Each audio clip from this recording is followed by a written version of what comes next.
This is Charlie Parsons for Boxing Social in association with William Hill and Empire Fight Store. Gives me great pleasure to link up after probably about 10 months, the red carpet premiere for your documentary, Adebayo Akinfenwa. How are you, brother? I can't complain, my brother. How you been? All good, thank you. I suppose firstly, it feels like a long time ago now, but how special was that for you, that moment, the red carpet that night in High Wycombe, the amount of people that were out there, and then seeing what you thought come to fruition after so many years? It went down so well online. I know it's been a long time now, but real good feeling for you? No, listen, a great feeling. Listen, I said it at the time, to be able to come to the end of my career and then actually pull it all up and see like the journey on screen, and then also see the way people took to it, you know, it was special.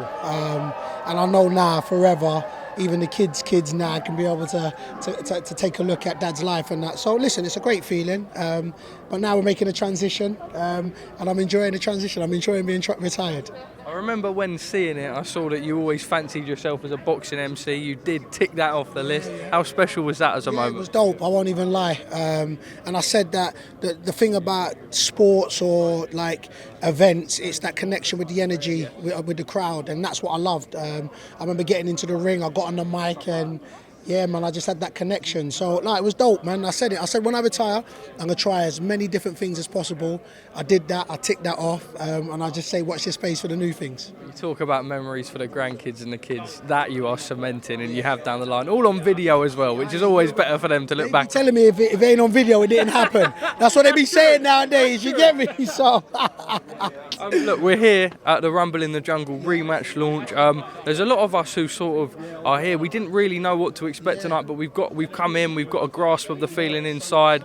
There's sort of like a real throwback feeling. A lot of actors here setting up and sort of almost giving us that feeling in Zaire from 1974. Enjoying what you've seen so far? Yeah, you know what? For me, I love the initiative. You know, listen, I'm a big theatre person anyway, but to be able to have a theatre that just, it kind of submerses within the crowd. So you're just walking and then you've got one of the main actors right beside you.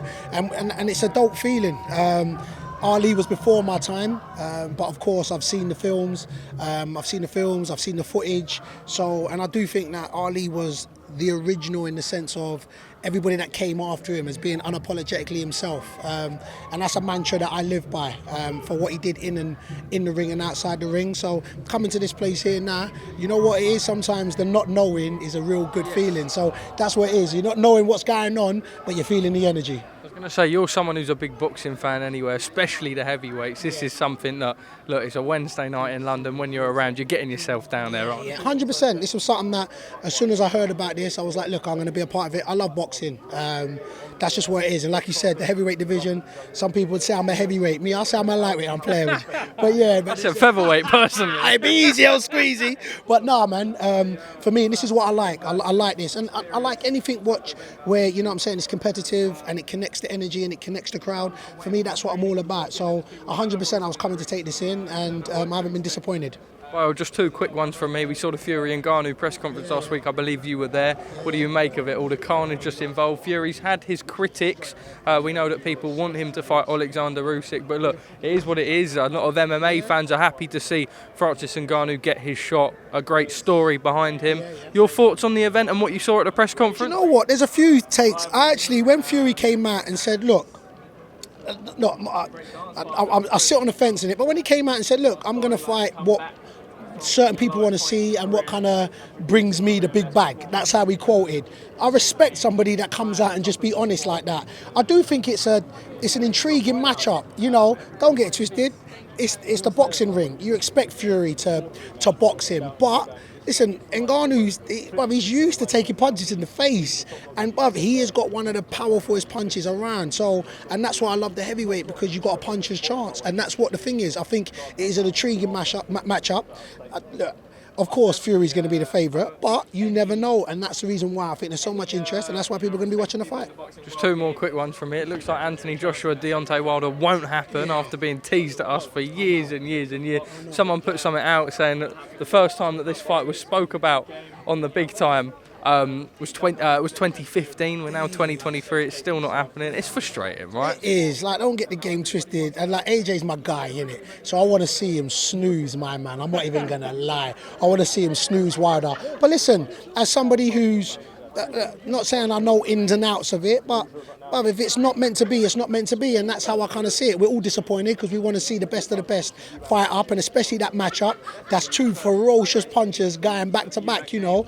So we want to see it, but if it's not happening, look, again, we're used to it not happening, I think, for all of us. As much as we are disappointed, part of us would have thought, you know what, those 4 fights, in the sense of however it would have been, you know, Wilder, Usyk, or Wilder, Joshua, or Usyk, Fury. We want to see them sort of fights, and it don't look like it's going to happen, which is a shame for the boxing world. It really is. But then I guess what they're doing next is trying to make the next best thing for what people to see. And listen, we'll watch it. Don't get the game twisted. As much as we want to see the other one, we'll all take it in, and that's what it is. So disappointed that the fight's not going to happen, but it is what it is. I think you reiterate the words of a lot of boxing fans. Look, just finally from me, I know you're a big football fan. It is Boxing Social, but I'd be stupid not to ask you otherwise. A big Liverpool fan. Massive. This season, going into it, there was sort of a little bit of uproar. Would Mohamed Salah go? No, the Saudi transfer window was up. What do you make of it this season? City to win? Is it going to be the whitewash they think? Look, man, you'll never get me on camera saying it's a City whitewash out here. Never get me. I got to back Liverpool all the way. But listen, I would say this as a football fan, that if you get close to City, then you're going to be thereabouts it, and that's just the end of story. So fingers crossed, Liverpool are close, if not slightly in front of them. And if that's the case, if you beat City, you've won it. And that's just a period. So that's what you got to kind of look at it, and that's what City's got. So fingers crossed, Liverpool can finish above City. Well, look, always a pleasure. Thank you for speaking to us at Boxing Social. Good to see you again. Thank you very much.